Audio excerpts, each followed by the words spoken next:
consciemment, hein, c'est avec vraiment avoir vraiment les sentiments dans le cœur. On ne le fait pas par devoir, ni on répète les paroles d'un autre, mais on a vraiment ces sentiments dans le cœur et on veut les exprimer au Seigneur. Je vous invite à prendre vos Bibles dans l'épître de Paul à Tite. L'épître de Paul à Tite. Donc Tite, et nous allons lire au chapitre 2. Tite était, comment on dirait, c'était un disciple de Paul, mais pas dans le sens de suivre l'enseignement de Paul, mais de suivre le Seigneur. Mais il était en formation, il s'est été formé au pied de l'apôtre Paul, et par la suite, eh bien, il est devenu responsable d'une assemblée, même, je dirais même, il est parti, il était l'évêque de Chypre pendant un temps. Donc, Tite chapitre 2, et le passage qui nous intéresse, c'est des versets 11 jusqu'à 15.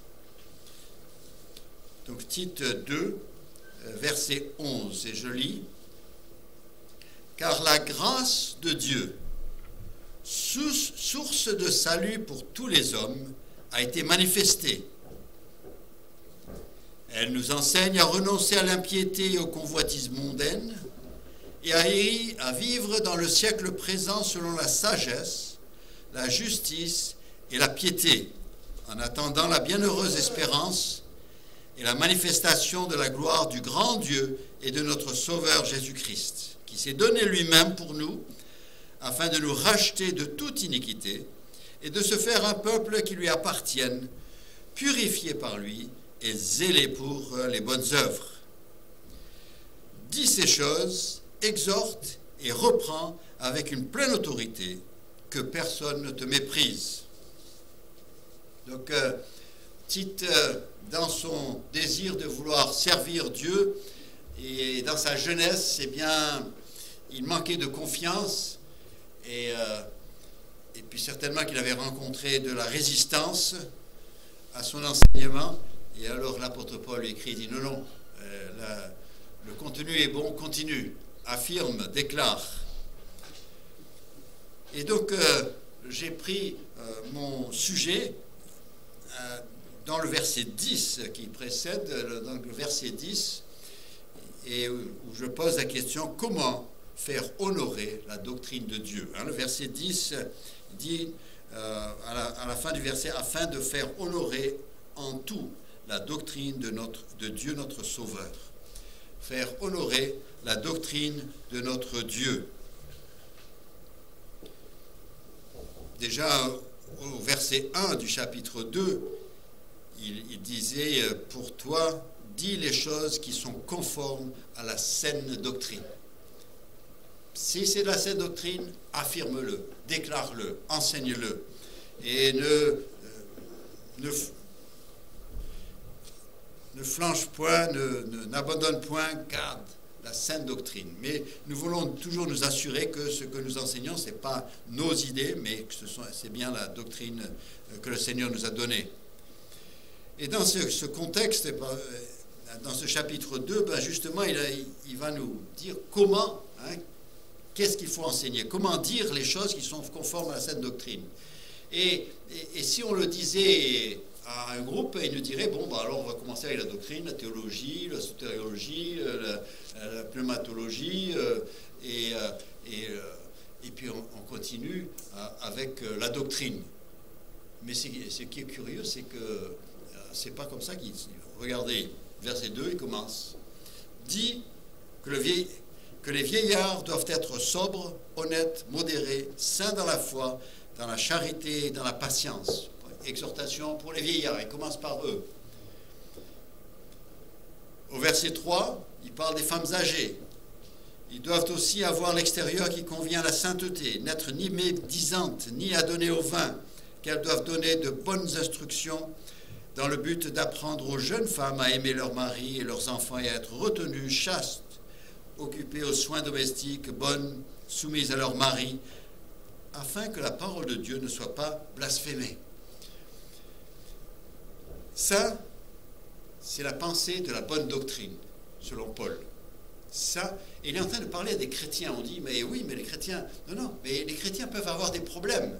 Hein, on peut, oui, être sauvé, on peut avoir reçu le pardon de nos péchés, mais, comme disait le frère dans son thème de Jésus-Christ, le libérateur, ne me dis pas que tu as rencontré le libérateur si tu n'es pas libéré. Hein, dis-moi, j'ai rencontré le libérateur. Oui, mais je vois que tu es encore enchaîné. Donc tu ne l'as pas rencontré. Ce n'est pas ton libérateur. Peut-être tu en as rencontré un.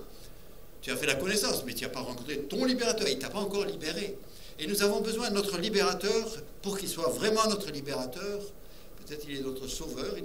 Il est mort pour nos péchés. Nous avons pardonné. Mais après la libération, hein, Jésus a dit à Lazare, il dit, Lazare, sors. Et Lazare est sorti. Mais Jésus a dû dire, mais libérez-le. Hein. Il est... afin qu'il puisse marcher. Hein, donc le Seigneur donne la vie, mais il dit après, maintenant c'est à vous d'être libérés afin de pouvoir marcher. Et il continue, il y a encore une exhortation au verset 6, il dit, exhorte de même les jeunes gens à être modérés. Et puis pour eux, sois un exemple. Puisque tu es un jeune, sois un exemple pour les jeunes. Et il lui dit à Tite, il dit... un modèle de bonnes œuvres, donnant un enseignement pur, digne, une parole saine, irréprochable, afin que l'adversaire soit confus, n'ayant aucun mal à dire de vous. Et ensuite, il passe 9, il parle, il exhorte les serviteurs. À l'époque, il y avait beaucoup de serviteurs, d'esclaves et tout ça, qui sont venus au Seigneur. Il dit, et à vous, soyez soumis à vos maîtres, hein, à leur plaire en toutes choses, à n'être point contredisant, à ne rien dérober, mais à montrer toujours une parfaite fidélité, afin de faire honorer en tout la doctrine de Dieu notre Sauveur. C'est extraordinaire comment le Seigneur, là, en demandant, en voulant affirmer l'enseignement de la parole, l'esprit de la parole, eh bien, il touche à la vie de tous les jours, le comportement avec le monde extérieur. Et je reviens, il dit, donc, enseigne, verset 1, enseigne ce qui est conforme à la sainte doctrine. À la fin du verset 5, il dit, afin que la parole de Dieu ne soit pas blasphémée. Vous savez, de nos jours, j'ai sur Facebook, de temps en temps, je mets la prédication, il y a des réactions, et il y en a qui est très, de manière vraiment hargneuse, font réflexion et disent ouais, l'Église et puis les gens de la religion et puis déjà, et puis c'était à l'époque, la dernière fois c'était à l'époque où on venait d'apprendre que il y avait plus de tant de milliers de cas d'abus dans les 50 dernières années, et bien sûr ils nous jettent ça à la figure, et je dis mais moi je suis désolé aussi, et ça c'est seulement, et là tu es en train de compter les abus qu'il y a eu de la part du clergé et de ceux qui sont associés, mais tu ne sais pas encore combien il y a eu d'abus dans le monde, dans la société. Enfin, tu accuses l'Église, mais regarde dans la société combien il y en a, et combien de victimes de l'abus il y a, et c'est fou ce qu'il peut y avoir. Mais très vite, on reproche l'Église. Mais c'est vrai, il dit, mais nous devons, le monde est ce qu'il est. Mais il dit, mais vous êtes mes enfants, vous êtes l'Église de Jésus-Christ, et vous devez vous comporter de manière à ce que le monde n'ait rien à dire. Regardez ce qu'il dit à la fin du verset 8. Il dit, irréprochable, afin que l'adversaire soit confus, n'ayant aucun mal à dire de nous. Hein, il dit, nous devons avoir une telle vie, un tel comportement, que, comme dans le cas de Jésus-Christ, eh bien, on ne pouvait même pas payer des gens pour dire des choses contre Jésus. Bien sûr, nous ne sommes pas sans reproche, mais que le monde puisse dire, mais oui, mais je vois le changement dans la vie. Hein, et que la famille puisse voir le changement dans notre vie, et que ceux qui nous entourent, nos collègues, voient le changement. Et puis, qui dit, j'ai déjà certains c'était les enfants d'un certain frère en Afrique du Nord, et je parlais avec eux, ils ont dit, comme ils ne voulaient pas suivre sa voie, ils ont dit, mais il a trouvé sa voie à lui. dit c'est sûr que ça lui a fait du bien, il a trouvé, il savait combien il souffrait avant et comment il se sent libéré maintenant. Et il est en train de vivre, en s'épanouir, et ils ne peuvent pas le nier. Hein, il dit, voilà, c'est ce que le Seigneur dit. Ça, c'est la saine doctrine. Ça, c'est la doctrine appliquée à la vie de l'enfant de Dieu. Et donc, c'est dans ce contexte-là, après avoir dit tout cela, qu'il commence au verset 11, et il dit, la grâce de Dieu, source de salut pour tous les hommes, a été manifestée. La grâce de Dieu. C'est un mot qu'on emploie beaucoup, qu'on envoie dans tous les sens. On parle de la grâce de Dieu, le plus souvent c'est pour un peu excuser nos fautes et nos faiblesses. Hein, et finalement on se sert de la grâce de Dieu un peu pour servir notre intérêt et pour se justifier un petit peu. Mais il le dit au verset 12, il dit « La grâce de Dieu nous enseigne à renoncer ». Si tu as bénéficié de la grâce de Dieu va agir dans ta vie. Elle doit apporter un changement. Et cette grâce de Dieu, eh bien, il dit « La grâce de Dieu, source de salut pour tous les hommes, a été manifestée ». C'est intéressant que le mot « manifester », en fait, vient d'un mot grec duquel nous tirons le mot épiphanie. Vous savez, la fête de l'épiphanie, c'est une fête où parce que le mot épiphanie, c'est se révéler, se manifester, et où l'enfant Jésus se serait manifesté aux mages. Et c'est donc une fête donc en début janvier. Mais en fait, Jésus s'est manifesté déjà au berger. Hein. Il y a une épiphanie là. Il y a, et puis il y en a l'apôtre Paul, par exemple. Le Seigneur s'est manifesté à l'apôtre Paul. En fait, et depuis 2000 ans, le Seigneur est en train de se manifester. Il nous dit la grâce de Dieu qui a été manifestée, celle qui s'est démontrée. Et comment est-ce qu'elle s'est manifestée? Par deux manières. Et il nous présente les deux manières ici. Il nous parle d'abord de son incarnation, parce qu'il dit elle a été manifestée, c'est une chose passée. Au moment où il écrit cela, c'est une chose passée. Jésus s'est manifesté. On parle de l'incarnation de Jésus. La grâce de Dieu, incarnée en la personne de Jésus-Christ, s'est manifestée aux hommes. On a pu voir la grâce de Dieu avec des yeux, voir Jésus, voir son œuvre, voir son comportement, voir la manière dont il a agi, la manière dont ils l'ont reçu, la manière dont il a relevé, la manière dont il a guéri, la manière dont il a enseigné ses disciples, la patience qu'il a manifestée avec ses disciples et la patience qu'il manifeste avec nous, mais la grâce de Dieu. La grâce de Dieu, vous savez, on peut dire, on dit comment est-ce que la grâce de Dieu, la grâce peut enseigner. La grâce, c'est pas une personne, c'est les personnes qui enseignent. Oui, mais on dit bien en français, on dit que cette expérience m'a enseigné 2-3 leçons.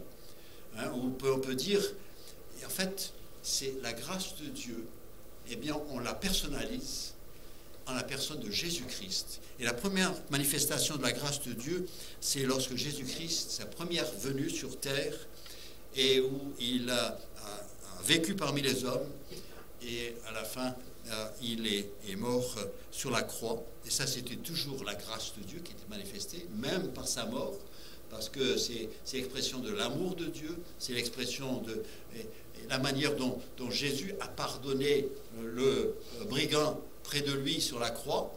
Eh bien, il a exercé de la grâce. La grâce, c'est une chose dont on ne mérite pas. Et Jésus, pendant 3 ans et demi de son ministère, eh bien, il n'a fait que ce que les gens ne méritaient pas. Et c'est cette grâce qu'il a manifestée. Et deuxième manifestation de la grâce, on trouve deuxième fois le mot manifestation, verset 13, il dit « En attendant la bienheureuse espérance et la manifestation de la gloire du grand Dieu de notre Sauveur Jésus-Christ. » La deuxième manifestation de la grâce de Dieu, eh bien, c'est lorsque le Seigneur Jésus-Christ viendra pour nous prendre avec lui. Ça, c'est une grâce de Dieu aussi, parce qu'on n'est pas digne. Même une fois qu'on est enfant de Dieu, on ne peut pas se dire, mais ok, moi, maintenant je suis digne du ciel. On ne l'est pas. On ne l'est toujours pas. On ne bénéficie encore de la grâce de Dieu. Et tous les jours de la grâce de Dieu et de la patience de Dieu. Chaque fois qu'il nous pardonne, chaque fois qu'il nous parle, chaque fois qu'il pourvoit, rien n'est mérité. Tout est par grâce. Et quand il vient du ciel, il vient pour nous prendre et pour nous emmener, comme là, il a fait la promesse à ses disciples, je m'en vais vous préparer une place, et je reviendrai et je vous prendrai, afin que là où je suis, vous soyez aussi. C'est la grâce de Dieu. Il n'y a rien de mérité. Même pas notre service, ni notre... Il n'y a rien. Jésus a dit du serviteur qui a fait ce qu'il avait à faire, il lui dit, voilà, tu as fait ce que tu avais à faire. Il n'y a rien à récompenser. Tu as fait ton devoir. Et si je vivais la vie chrétienne comme je devais la vivre, je ne mérite rien du tout. J'ai fait que ce que j'avais à faire.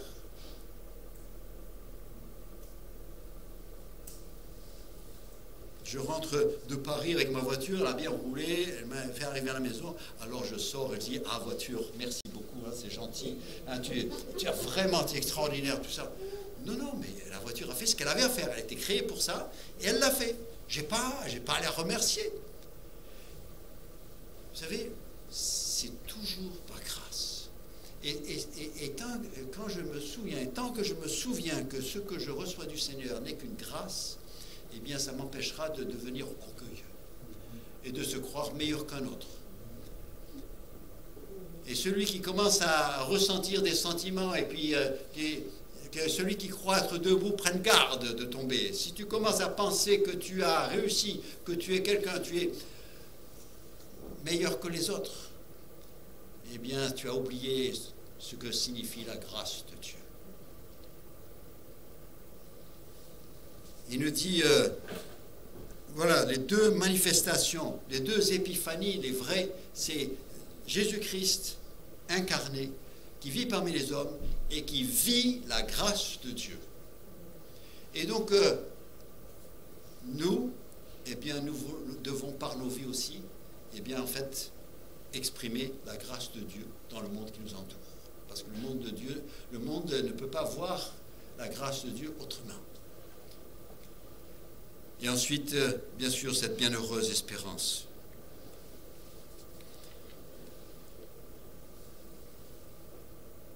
Verset 13 nous dit, en attendant la bienheureuse espérance, la manifestation de la gloire du grand Dieu et de notre Sauveur Jésus-Christ. Vous lisez grand Dieu et Sauveur Jésus-Christ, et première action, vous croyez qu'il y a deux personnes là.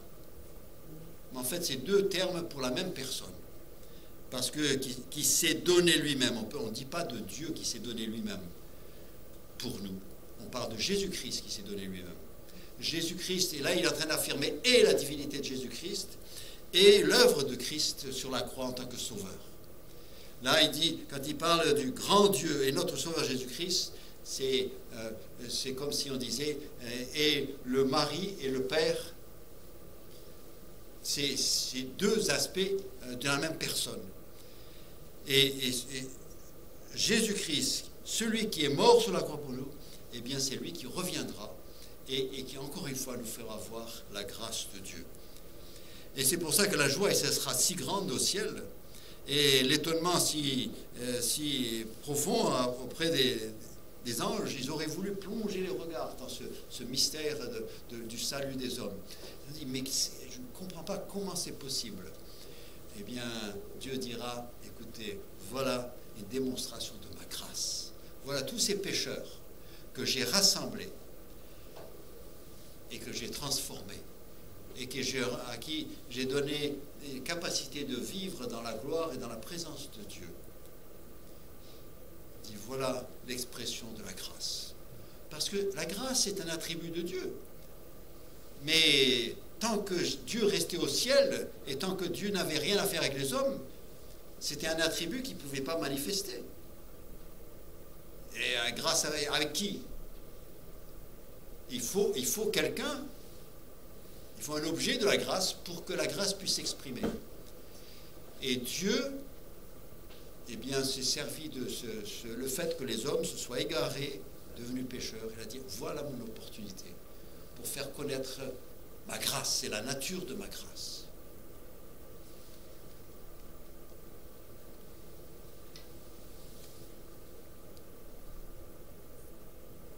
Souvent, certains se limitent, donnent un sens très limité à la grâce.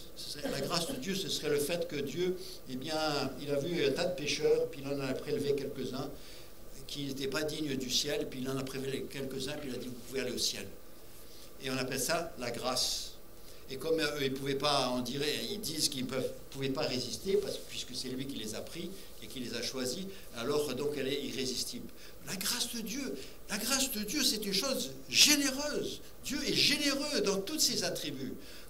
Autant il est dans sa connaissance, ou autant qu'il est dans son amour, autant qu'il est, sa grâce est généreuse. Et c'est pour ça que l'apôtre Paul parle de la richesse de la grâce de Dieu. Et c'est nous qui l'imitons. Hein, c'est comme si, en français je crois, c'est vider la mer à la petite cuillère. Mais nous, c'est comme ça qu'on se sert de la grâce de Dieu, alors que la mer est grande. Et on limite. La grâce de Dieu, c'est une chose extraordinaire. Elle est illimitée. Elle est suffisante pour tous et chacun. Et c'est pour ça, comme il a été dit tout à l'heure, Dieu, on peut revenir à lui autant de fois nécessaire. Il reçoit toujours parce que la grâce est toujours là. On ne peut pas dire tu as épuisé ton lot de grâce. C'est pas possible.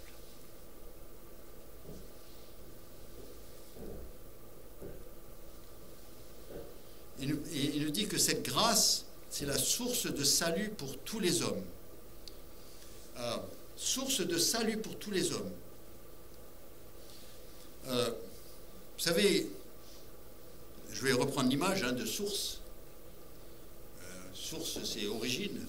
Mais je prends l'image dans la nature d'une source. La source coule.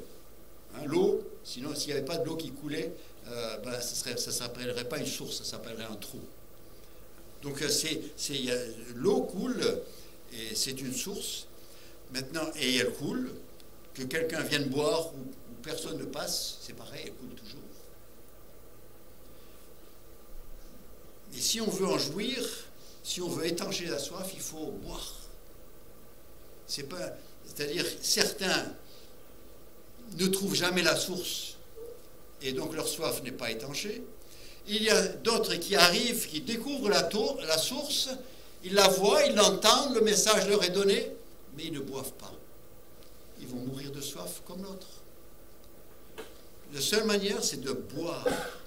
Jésus a parlé à la femme samaritaine, et apparemment, il lui a proposé ce dont elle avait besoin, parce que dès qu'elle a compris, elle a pris. Il lui a parlé de l'eau. Il a dit, l'eau que je te donnerai deviendra une source débordante dans ta vie. Et ça a été le cas. Dès qu'elle l'a reçu, dès qu'elle a reconnu qu'il était le Messie, et bien tout d'un coup, elle était prête à partager avec les autres ce qu'elle avait reçu. Mais il faut boire la source. Combien sont ceux, des milliers ont entendu Jésus parler, mais tous n'ont pas reçu la vie, parce qu'ils n'ont pas bu. Tout ce qu'ils voulaient, c'est la guérison.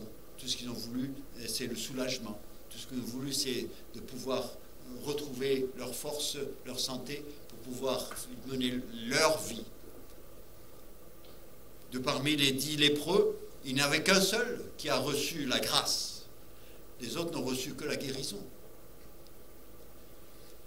Dit la grâce de Dieu, source de salut pour tous les hommes. Quand il dit salut pour tous les hommes, certains qu'on appelle les universalistes, eh bien ils disent, mais Christ, puisqu'il est mort pour tout le monde, eh bien tout le monde sera sauvé. Et c'est très bien, j'ai rien à craindre. Dieu est amour, son amour, il est illimité.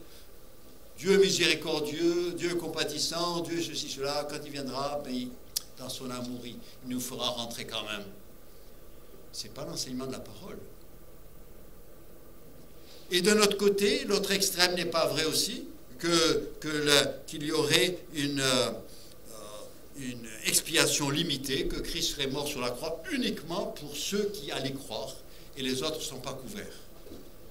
Non, l'eau coule, le salut est là pour qui veut boire. Venez à moi, vous tous qui êtes fatigués et chargés. Mais il faut venir. Et vous êtes en mesure, puisque je vous invite, vous êtes en mesure de venir. Mais venez, sinon je ne peux pas vous donner le repos. Jésus, donc la grâce de Dieu, c'est-à-dire Jésus qui incarne la grâce de Dieu, qui est la personnification de la grâce de Dieu, qui est l'expression de la grâce de Dieu. Même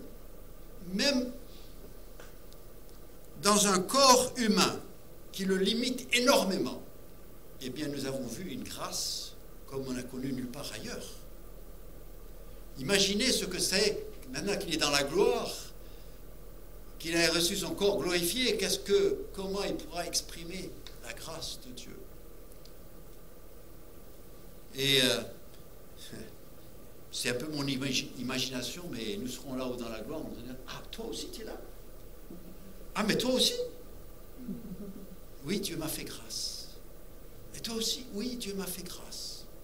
Et l'apôtre Paul est resté dans l'étonnement de ce que Dieu lui ait fait grâce. Parce qu'il dit, moi j'étais un homme violent, et puis la pire des choses que j'ai faites, c'est de persécuter l'Église de Jésus-Christ. Et dit, mais Dieu m'a fait grâce. Dieu m'a reçu. La grâce de Dieu. Et ensuite il nous parle, il nous dit, la grâce de Dieu nous enseigne. Vous savez ce que c'est qu'enseigner? Si je dis que j'ai enseigné à ma fille, qui est là, hein, Anna, si je vous dis que je l'ai enseignée à conduire, c'est qu'elle a appris à conduire. C'est pas seulement que je lui ai récité le code de la route et puis que je lui ai essayé toutes les règles, mais elle n'a rien fait avec. Si c'est seulement informer, c'est pas la même chose. Mais enseigner, ça veut dire que la personne met ça en pratique. Il dit la grâce de Dieu. Lorsque tu comprends ce que c'est que la grâce de Dieu, quelle a été la grâce de Dieu que Dieu a manifestée, eh bien, ça va apporter du changement.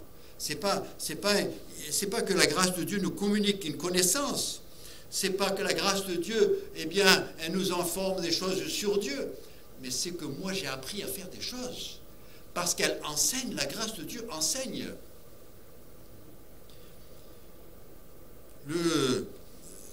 Au début, il paraît que le sens du mot ici, enseigner, c'était l'enseignement, c'était l'éducation des enfants.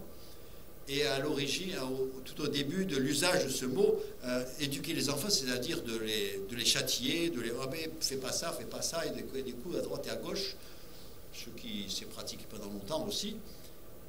Mais il a dit, mais le mot a pris un autre sens, plus riche. C'est le fait de lui apprendre comment faire, comment vivre. Prendre un enfant et de lui apprendre à vivre et devenir adulte.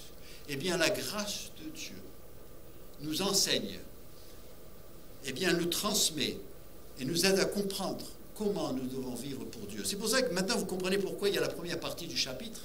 Il dit, si vous avez bénéficié de la grâce de Dieu, eh bien, il y a des choses qui ne doivent plus exister dans votre vie. Parce que la grâce de Dieu vous enseigne. Et au fur et à mesure, il se peut, le jour 1 de votre vie spirituelle avec le Seigneur, vous aviez encore, en fait, il n'y a pas grand-chose de changé, sinon la joie sur le visage. Mais après, vous avez commencé une chose à la fois. Vous avez commencé à travailler, à être... Et là, le mot délivrance et de libérer, ça veut dire qu'il y a des chaînes qui sont brisées, des habitudes qui sont abandonnées, des désirs qui ne sont plus là, des passions qu'on ne suit plus et qui sont remplacées par autre chose. Il dit la grâce de Dieu nous enseigne. Il y a un autre comportement, il y a une autre vie. Il y a une autre manière de réagir aux mêmes situations. Parce que la grâce de Dieu nous enseigne.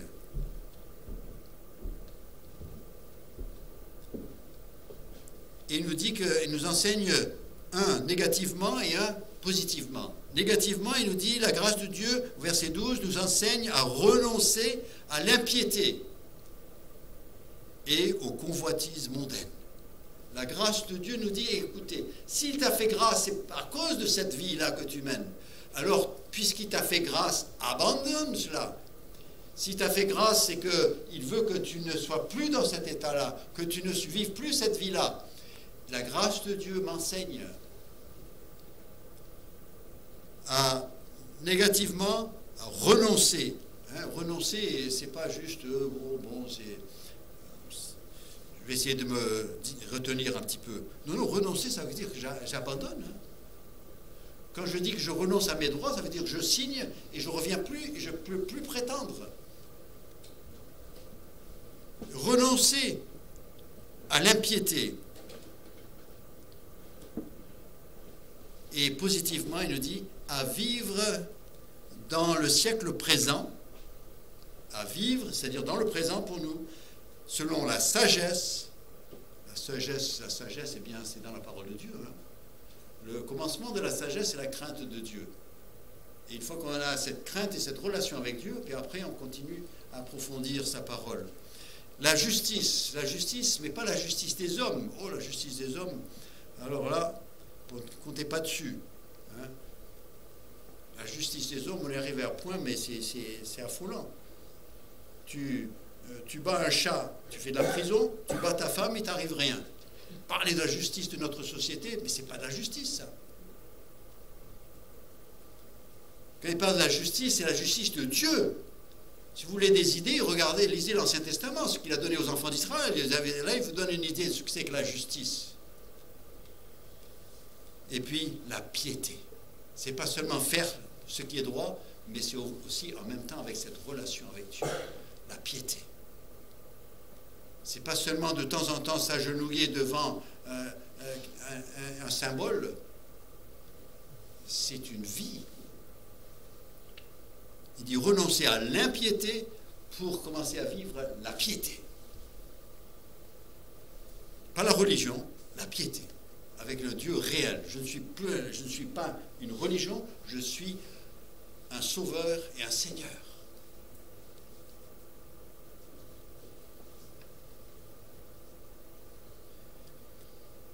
Il dit, la grâce de Dieu nous enseigne à renoncer à l'impiété, aux convoitises mondaines, à vivre, c'est-à-dire au contraire, à vivre dans le siècle présent, selon la sagesse, la justice, la piété, en attendant la bienheureuse espérance. La bienheureuse espérance, eh bien, elle est une bienheureuse espérance. Pourquoi? Parce que le Seigneur l'a promise. Celui qui garde sa parole, celui qui veille sur sa parole, a fait une promesse. Il a dit, je reviendrai vous prendre. Il a dit, en fait, je vous ai fiancé, et un jour, il y aura le noce de l'agneau, et vous serez l'épouse. Vous savez, à un mariage, l'époux, il traite bien l'épouse, normalement. Vous avez peut-être vu des exceptions. Mais normalement, quand ça se passe normalement, eh bien, il honore l'épouse. En fait, tous les yeux sont sur l'épouse, sur la mariée, plus que sur le marié. Pourquoi? C'est parce que c'est ça qui fait plaisir au marié. Lui, il a tous ses yeux que pour elle, et il veut que tout le monde ait les yeux que pour elle. C'est son grand jour. Et si dans le monde on arrive à le faire un petit peu, mais imaginez ce que ça va être dans la gloire.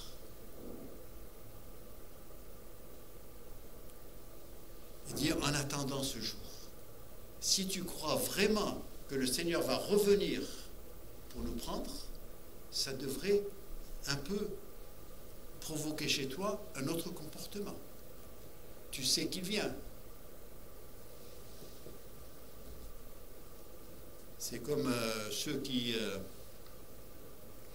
savent qu'il y a les inspecteurs d'impôts qui vont passer. S'il sait qu'ils vont venir, il fait du ménage. Et tout d'un coup, il essaie de tout mettre en ordre parce que l'inspecteur va venir. Mais s'il n'y croit pas, parce qu'il a des connaissances et puis quelqu'un qui va lui avertir, tout ça, donc tranquille. ça change de vie.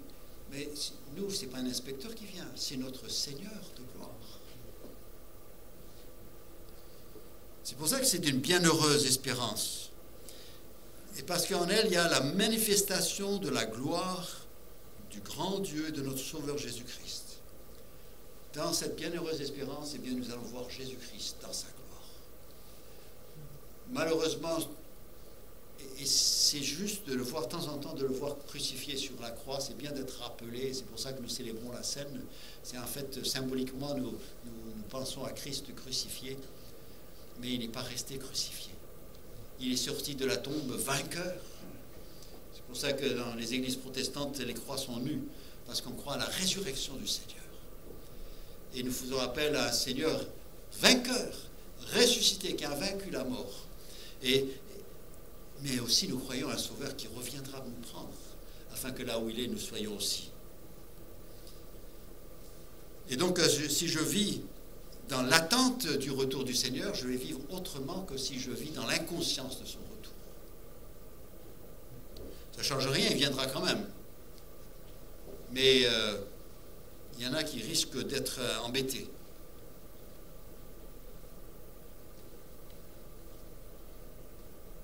Je me rappelle, il y avait un frère qui était venu en région parisienne, était venu de l'étranger, et puis il s'était concentré en France à gagner de l'argent parce qu'il voulait rassembler de l'argent pour pouvoir rentrer chez lui et se marier. Et donc il s'est donné pleinement, il faisait tous les jours et tout son travail et tout ça. Et au bout des 2 ans où il était là, tout d'un coup il a pris conscience, il dit mais j'ai rien fait pour le Seigneur. Et il est venu me voir et dit qu'est-ce que je fais, comment est-ce que je peux rattraper, je dis. Il voulait que moi je sorte avec lui tous les jours et faire des évangélisations avec lui pour que lui puisse rattraper tout ce qu'il n'avait pas fait. Je dis écoute, moi le problème c'est le tien. Hein. C'est tous les jours qu'on vit pour le Seigneur. Il n'y a pas moyen de rattraper le temps perdu. Je lui ai dit ce que tu peux faire c'est dorénavant vivre pour le Seigneur. Maintenant que tu as pris conscience.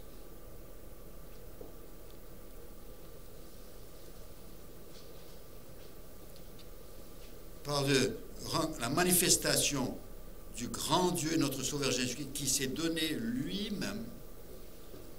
Je crois que c'est Dieu a tant aimé le monde qu'il a donné. C'est Dieu qui a donné, le Père qui a donné.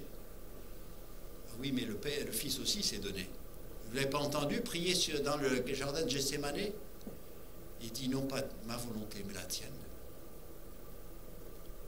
Il s'est donné lui-même pour nous. Pour nous,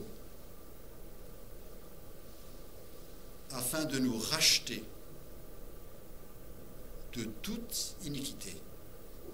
Nous racheter, il a payé, sa vie était la rançon pour notre libération. Le terme de tout à l'heure.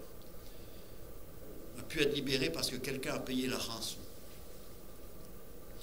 Il nous a rachetés de toute iniquité, n'importe quelle iniquité, tout ce qui pouvait être attaché à notre personne,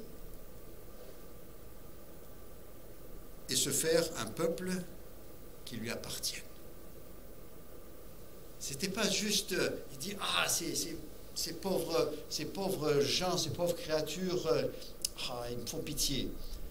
Je vais mettre ma main dans cette boue-là du péché, je vais les tirer, puis je vais les laver un petit peu, et puis après je vais les mettre au ciel sur les étagères, comme ça je mettrai plein, tout le ciel comme ça, je vais remplir avec ces étagères, c'est des trophées de ma grâce et de ma pitié pour eux. Non! Il dit, moi je les sauve, c'est pour en faire un peuple qui m'appartienne, un peuple qui s'identifie à moi, un peuple qui me réclame, un peuple qui n'a pas honte de moi, un peuple qui me suit, un peuple qui m'appartienne. Pour que Jésus ait le sentiment que ce peuple lui appartient, il faudrait vivre pour lui.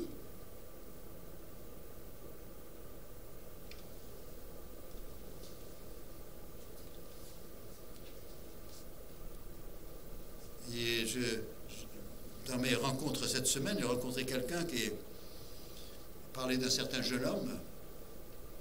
Et Et alors, la jeune fille, parce qu'elle est fiancée à ce jeune homme, elle avait sa photo et elle montre sa photo à quelqu'un et dit, tiens, il ressemble drôlement au chauffeur de bus qui passe devant chez nous.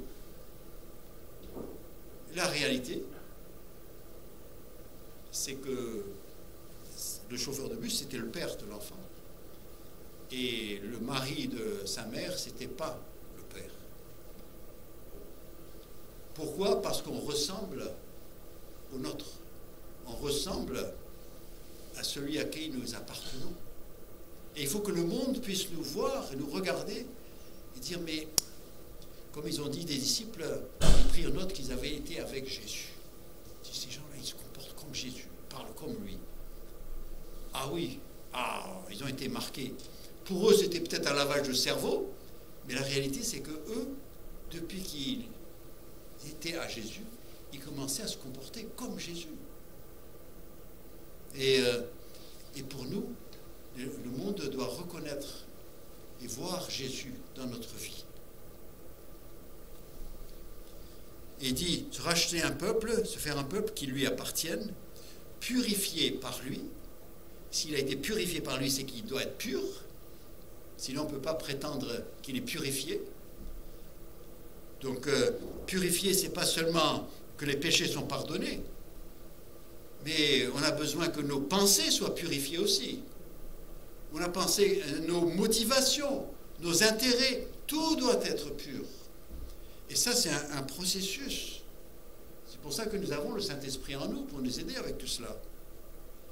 Et zéler pour les bonnes œuvres. Zéler pour les bonnes œuvres. Éphésiens 2, 10 nous parle des bonnes œuvres qui ont été préparées à l'avance. C'est pas seulement toi tu vois ce que tu peux faire pour moi. Non, non. Moi, j'ai des bonnes œuvres que je réserve pour toi. Et c'est à toi de les faire.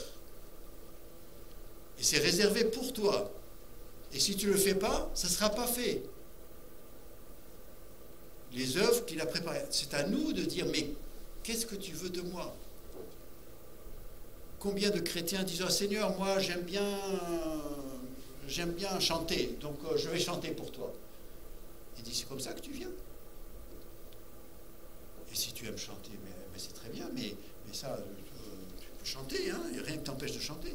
Mais le service que je demande de toi, c'est autre chose. Peut-être que tu pourras utiliser le chant, mais c'est peut-être autre chose. Tu as besoin d'être un témoin auprès du voisin.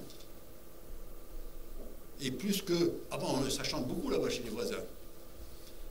Non, peut-être qu'il y a un témoignage à avoir. Peut-être qu'il y a un service à rendre. Peut-être qu'il y a une personne à visiter. Peut-être qu'il y a une tarte à porter chez quelqu'un.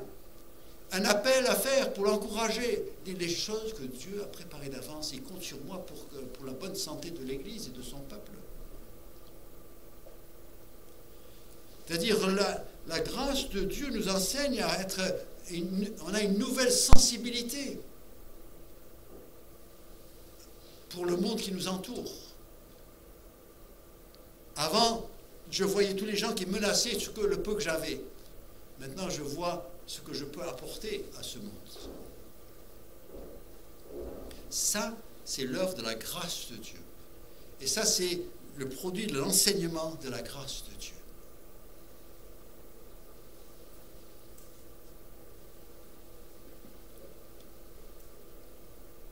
Vous avez peut-être remarqué, au verset 15, il dit ces choses. Dis ces choses. Exhorte, reprend avec une pleine autorité et que personne ne te méprise. Ces choses. C'est quoi ces choses? Au verset 1 du chapitre 2, il dit dis ces choses qui sont conformes à la sainte doctrine. Hein? Ces choses. Toutes ces choses. Il dit, on doit l'appliquer. La vie chrétienne, c'est pas une religion, c'est sûr, mais c'est un autre mode de vie.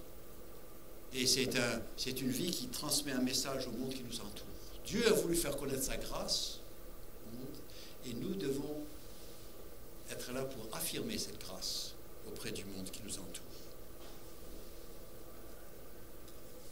Je voudrais lire ce qu'il dit au chapitre 3 maintenant. Après tout ce qu'on a dit, au chapitre 3, je vais commencer à lire au verset 4. Et je vais lire jusqu'à verset 8. Vous allez comprendre le contexte maintenant de toute cette pensée.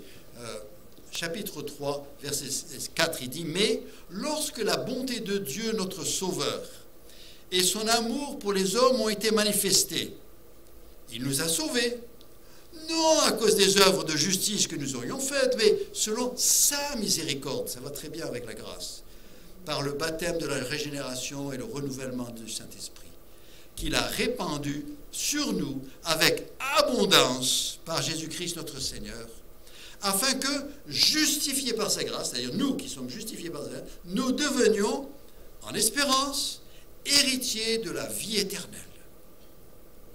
Cette parole est certaine, et je veux que tu affirmes ces choses, afin que ceux qui ont cru en Dieu s'appliquent à pratiquer de bonnes œuvres.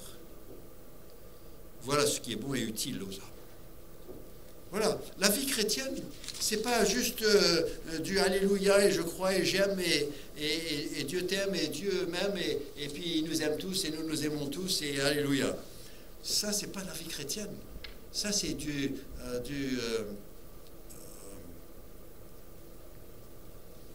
mysticisme, c'est tout.